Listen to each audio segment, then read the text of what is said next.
chanson ya Congo tokosana lelo koswana tomipesa mpona ekolo tobotama bakongole tokotikala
Nous bâtirons un pays plus beau qu'avant dans la paix.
des FAT et de Sauvons la RDC et en mon nom propre, je vous souhaite un bon retour dans votre pays, terre de vos ancêtres.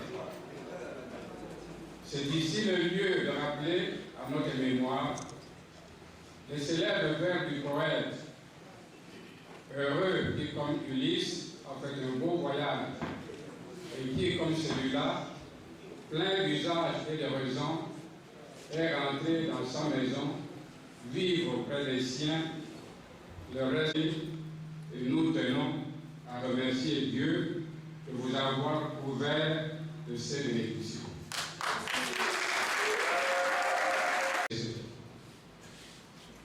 Chers membres et sympathisants de l'SID, mesdames, mesdemoiselles et messieurs les invités, si nous sommes là où nous en sommes aujourd'hui, c'est parce qu'il y a eu non à la Réveille-toi, l'heure a sonné. Toutes ces campagnes de sensibilisation sur terrain, nous les avons menées ensemble et elles nous ont permis de mobiliser le peuple congolais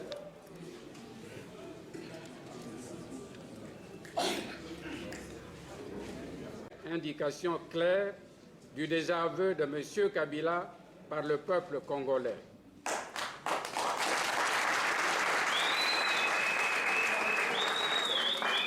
Août 2014, du 11 janvier 2015 et du 12 février 2015. Toutes ces activités ont fait des victimes.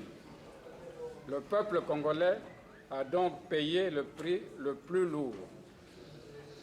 C'est aussi une lourde responsabilité dans la défense des intérêts de notre peuple.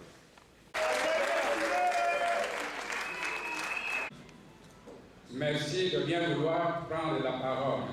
Je vous remercie.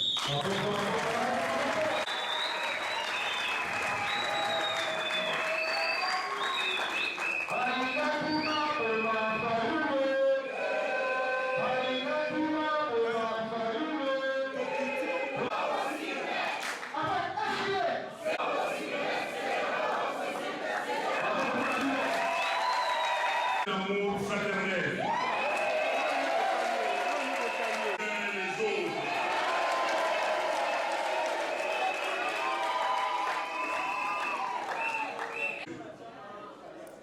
Avant toute chose, je vous prie de bien vouloir vous lever pour que nous puissions observer une fois de plus, en mémoire des martyrs de la liberté et de la démocratie du 19 au 25 janvier, une minute de silence. Merci.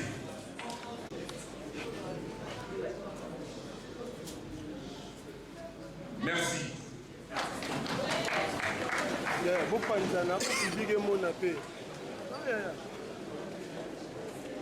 Nous n'oublierons jamais ces dates. Les dates du 19 au 25 janvier 2015. Ces dates nous inspirent, elles nous donnent de l'énergie, elles nous nourrissent, elles nous éclairent et elles nous protègent. Ces dates marquent en effet le réveil du peuple congolais, la preuve de sa maturité politique et la démonstration de sa détermination à en découdre avec le régime illégitime. Et s'il est une chose qu'il faut retenir, c'est que ces événements qui ont eu lieu à Kinshasa sont l'expression du refus catégorique du peuple congolais de voir M. Kabila de se maintenir au pouvoir au-delà de 2007.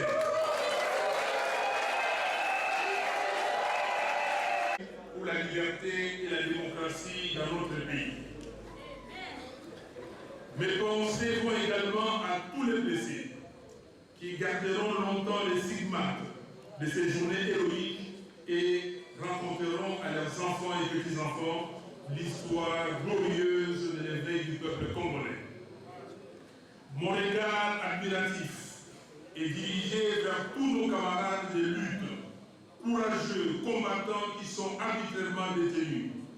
Je pense ici à Christopher Ngoy, Jean-Bertrand Ewanga, Eugène Mindongala, Jean-Claude Mouyambo, Cyril Moupapa, Vano Kiboko, Eric Kikunda et à tous les autres détenus politiques et d'opinion, victimes de l'intolérance et de l'injustice, y compris les étudiants, ainsi qu'à toutes les victimes des violations graves des droits de l'homme qui caractérisent le régime violent de M. Kabila.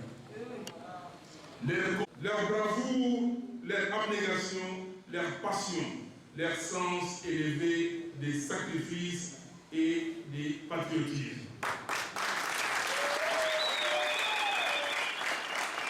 Je m'adresse également aux membres des FAC, formant la solidité de notre groupe et l'engagement de chacun de nous au combat pour la démocratie dans notre pays. Soyez tous remerciés des efforts déployés pour la réussite de cette activité. Mes chers amis et chers compatriotes, comme vous le savez, je suis parti de Kinshasa le 31 janvier 2015 pour prendre part au déjeuner de prière organisé chaque année au début du mois de février à Washington par les congrès américains et auquel le président des États-Unis assiste également.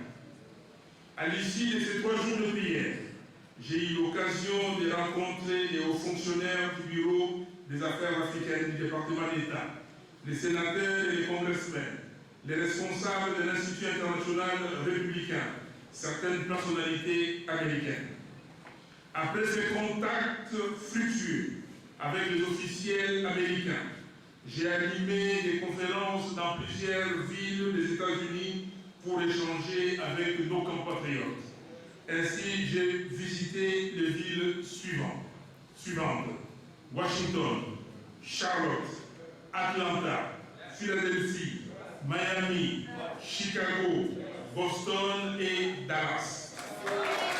Nos camarades détenus arbitrairement par les régimes de M. Kabila, j'ai été à la direction Afrique du ministère des Affaires étrangères et rencontré des personnalités politiques européennes. J'ai également rencontré nos compatriotes résidant dans 8 villes européennes. J'ai ainsi été à Bruxelles, Paris, Lyon, Lausanne, Zurich, Berne, Cologne et Vienne. Me va droit au cœur. Il me sera difficile d'oublier les moments de réflexion que nous avons passés ensemble, avec leur passion, émotion, contradiction, éclairage et aussi leurs recommandations. Mes propos ont été assurément mal interprétés et malheureusement peut-être délibérément exploités hors contexte. La vidéo qui a circulé sur les réseaux sociaux est intitulée « Martin Fayulu a proposé les docteurs Mukwege » et relayée au pays dans la presse écrite qui est disponible. Et on peut aisément découvrir qu'à aucun moment je n'ai dit les mots qui me sont prêtés. Qu'à cela ne tienne, je dois dire haut et fort que je ne souhaite pas une transition en RDC.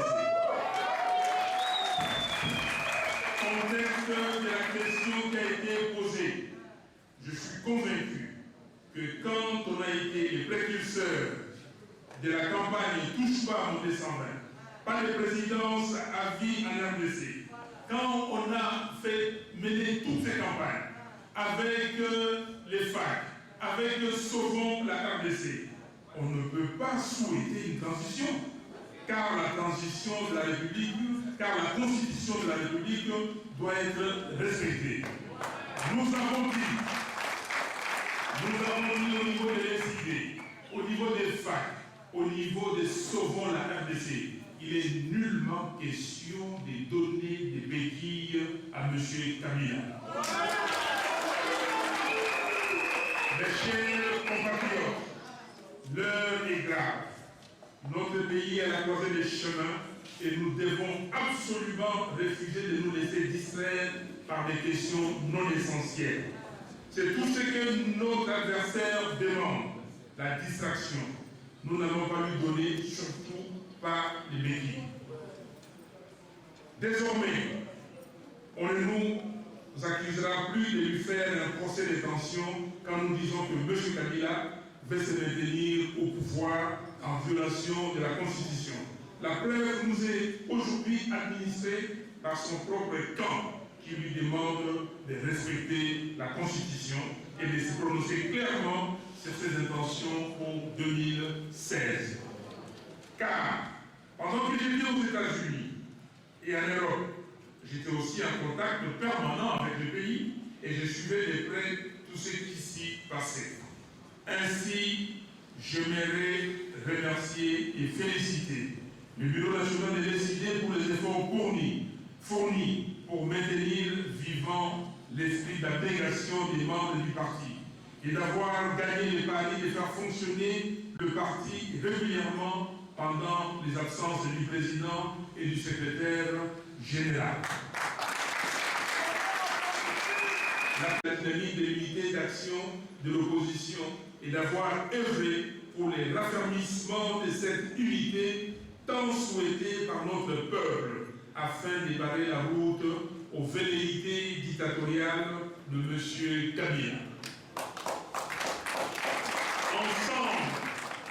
Ensemble, nous allons travailler dans le sens du renforcement de cette unité afin de réaliser l'objectif principal que nous sommes assignés. L'objectif principal que nous sommes assignés est contenu dans notre contrat de confiance signé le 15 janvier 2015 au centre Béthanie, c'est-à-dire le départ de M. Kabila. C'est ce que nous voulons, c'est ce que la diaspora congolaise veut, et c'est ce que le peuple congolais veut aussi. Il est dit, chers frères et sœurs, en effet, dans Genèse 11:6, voici qu'ils forment un seul peuple et ont tous une même langue.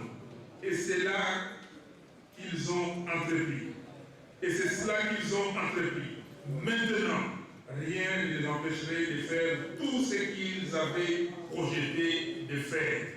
C'est pourquoi nous adhérons totalement à la déclaration de l'opposition et des organisations de la société civile et de la diaspora du 27 février dernier. Et vous demandons de retenir les dates suivantes qui sont importantes pour la vie de la nation. Le 27 novembre 2016, élection présidentielle et législative. Le 20 décembre 2016, prestation des serments du nouveau président élu de la République. Il faut également retenir ceci. On ne peut pas coupler dans la précipitation les scrutins locaux et l'installation en même temps de nouvelles provinces. C'est dangereux et irresponsable. Non seulement le pays ne peut pas se le permettre, mais c'est aussi source de conflits meurtriers et d'éclatement de notre peuple. Constitution. Il va de soi que nous exigeons la libération de tous les détenus politiques et d'opinion, la non-instrumentalisation de la justice aux fins de traquer les opposants ainsi que les membres de la société civile et les membres de la presse, la réouverture de tous les médias fermés, la garantie de neutralité de l'armée, de la police, des services de sécurité et de l'administration publique. Je dois aussi vous dire, mes chers frères et sœurs, que vous avez des salutations chaleureuses de nos compatriotes des États-Unis et ceux de l'Europe. Liberté publique, la stabilité, la paix et le développement de la RDC et de la région. Je vous remercie.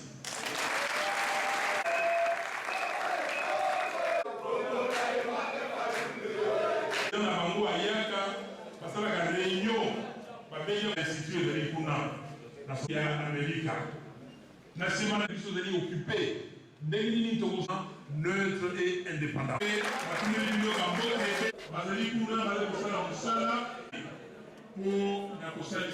tulonge na kolonne toke na via ya mboka na bana ya mboka tosalaka sensibilisation bauti koyoka. Merci d'abord pour ma première préoccupation que vous avez répondu lors de votre discours, celle de savoir les rumeurs qui circulaient sur le net de mes idées mon quick. Vous avez répondu à ça. Maintenant, il y a encore un autre rumeur qui circule, celui de Vital Kamerhe.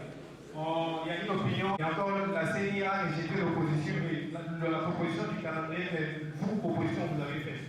Quel est votre mot par rapport à ça? Merci. Président, je voudrais poser la première question de savoir. Thierry, pour les rumeurs autour de l'incident qui s'est passé aux États-Unis lors de la conférence que M. Vital Kamerhe était né, l'SID a fait une déclaration à ses propos, déclaration signée par son secrétaire général, le professeur Kitoko Mulenda Devos. Je vais simplement vous lire cette déclaration. L'engagement pour la citoyenneté et le développement SID tient à porter à la connaissance de l'opinion nationale et internationale que, contrairement aux informations qui circulent sur les réseaux sociaux, son président, Martin Fayulu, ainsi que le parti ne sont associés de près ni de loin à l'incident qui s'est produit le 11 mars 2015 lors de la conférence de presse de M. Vital Kamerhe, président national de l'UNC à Washington, aux États-Unis. Aussi, notre parti tient-il à préciser ce qui suit. 1. Le CID considère que chaque individu a le droit d'exercer son libre arbitre pour son épanouissement spirituel, physique, intellectuel et moral dans la société, et ce, dans le respect de l'ordre public et des lois de la République, tout en ayant conscience de ses droits et obligations envers la nation. C'est le sens que notre parti donne à l'adoption de sa charte des valeurs et dictant l'éthos de nos membres. 2. Changement qualitatif dans notre pays, en mettant en avant-plan toutes ces valeurs, notamment celles du travail, de paix, de justice, d'honnêteté, d'intégrité, de sincérité, de tolérance, de fraternité, de solidarité et d'unité. 3. Voilà pourquoi l'SID a toujours prôné le respect de la Constitution de la République et condamné tout recours à la violence, toutes les violations des libertés et droits fondamentaux de l'homme, et prêche le dialogue permanent, notamment avec toutes les forces acquises au changement, basées à l'intérieur comme à l'extérieur du pays, en vue de promouvoir la paix et d'engager réellement notre pays dans la voie du développement. Aussi, à la lumière des enjeux importants auxquels fait face notre pays aujourd'hui, l'SID n'épargne-t-il rien pour raffermir l'unité de l'opposition souhaitée par notre peuple afin de la franchir les velléités dictatoriales de la mouvance kabylyste et sauver notre pays, la République démocratique du Congo, de son enchaînement actuel. Enfin, puisqu'il y a péril en la demeure, l'SID, en toute responsabilité, invite tous les Congolais à intérioriser et à s'approprier l'essence de notre combat collectif de libération et à œuvrer sans désemparer pour la consolidation de la démocratie dans notre pays. Voilà, cher ami Thierry, ce que je... Surchargé sur le plan opérationnel et surchargé sur le plan budgétaire. Et nous disons que ce n'est pas réaliste. Donc nous continuons à dire que le calendrier doit être un calendrier consensuel. Le pays aujourd'hui n'a pas de moyens, on le dit. Où est-ce qu'on va trouver 1 milliard, plus de 1 milliard, 100 millions de dollars pour organiser les élections? Les élections locales, nous allons les organiser comment? Quelles sont les structures que le pays a pour organiser ces élections? Un pays de 2 345 000 km², sans infrastructure, sans compétences en matière d'élections locales. Comment nous allons faire? Où sont les moyens? Nous gérons un budget de 5 milliards de dollars. Non, nous trouvons que M. Malumalou veut amener le pays dans les chaos, organiser les élections locales pour que les troubles s'en suivent après et profiter de ces troubles pour que les élections suivantes, notamment l'élection présidentielle, n'aient pas lieu. Aujourd'hui, c'est un fichier corrompu. Dans ce fichier, aujourd'hui, il y a des morts, plusieurs morts. Il y a des déplacés, plusieurs déplacés. Et aujourd'hui, il y a des jeunes gens qui ont atteint l'âge de 16 ans, qui en 2011 n'avaient pas 16 ans. En 2016, il y aura plus de 5 millions de jeunes gens qui auront 16 ans et qui auront 18 ans, pardon, excusez-moi, qui auront 18 ans. Mais qu'est-ce qu'ils vont faire? Comment ils vont remplir leurs devoirs civiques?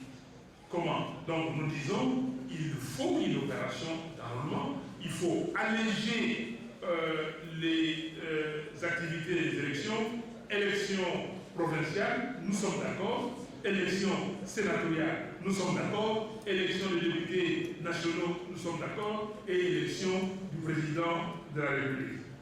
Alors, votre deuxième question, vous dites que vous étiez avec le docteur Mukwege et les images, les témoignages. Non, je n'ai jamais été avec le docteur Mukwege. Je n'ai jamais discuté avec le docteur Mukwege. Non. Le docteur Mukwege, c'était un citoyen congolais, un digne fils du pays. Dans nos déclarations des FAC et des Sauvons la RDC, à chaque fois, nous disons aux enfants du pays de prier pour ce digne fils du pays. Quand il a obtenu tous ces prix, à chaque fois qu'il obtient les prix, nous nous en félicitons. Et nous les remercions pour le travail qu'il fait. Je ne l'ai pas vu. Donc, les gens qui disent que j'étais avec le docteur Mukwege, je n'ai pas proposé le docteur Mukwege en tant que candidat président de la République. Non! Les gens qui font la spéculation parce qu'ils veulent noyer leur chien. Non, je ne suis pas leur chien. Ils ne pourront pas me noyer.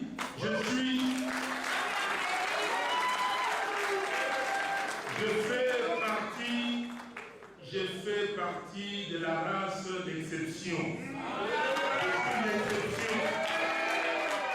Je suis l'exception et je vais continuer. Donc, chers frères et sœurs, les gens qui vont continuer à parler, à pérorer, nous allons continuer à travailler et à chercher l'unité de l'opposition pour que demain, M. Kabila soit bouté dehors avec son système. Tout parti politique est cité. Et ça lui fait au Ligolayo, et ça qui s'y sort, et on n'a pas fac, et on n'a pas système où les alliés mis en place, ils te feront la guerre, mais ils ne te vaincront pas. Toyebi yango nzambe ete bakolonga biso te nyonso tosengi nzambe mpe mobikisi na biso tolobi merci Seigneur.